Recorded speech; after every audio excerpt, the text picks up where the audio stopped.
Love Our Earth. Kita masih bahas tentang faktor-faktor yang mempengaruhi persebaran flora dan fauna.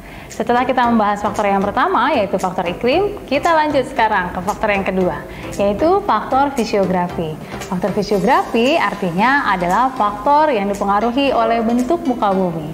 Bentuk muka bumi ini terlihat dari ketinggian tempat dan kemiringan lereng.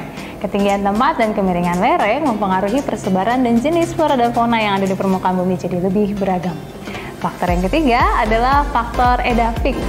Faktor edafik ini biasa kita kenal dengan faktor tanah.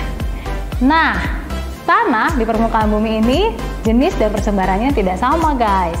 Ada hal-hal yang mempengaruhi jenis tanah. Yang pertama adalah tekstur, 2. struktur, 3. pH tanah, dan yang keempat adalah kelembapan tanah. Jelas, karena jenis tanahnya berbeda, tentu media tanam juga menjadi berbeda, sehingga mempengaruhi persebaran flora dan faunanya juga beragam di setiap tempat. Faktor yang keempat adalah faktor makhluk hidup. Faktor makhluk hidup ini dipengaruhi oleh manusia dan hewan. Faktor ini bisa dilakukan secara sengaja maupun tidak sengaja. Faktor yang terjadi karena sengaja, ini biasanya dilakukan unsur kesengajaan, dibawa oleh manusia, beberapa jenis beragam flora dan fauna dipindahkan ke tempat tertentu sehingga terjadilah persebaran di tempat yang berbeda. Atau faktor yang kedua, faktor tidak sengaja.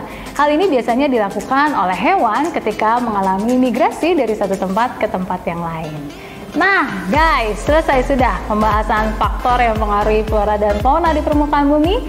So, kita punya 4 faktor. Yang pertama adalah faktor iklim, yang kedua adalah faktor fisiografi, yang ketiga adalah faktor edafik, yang keempat faktor makhluk hidup.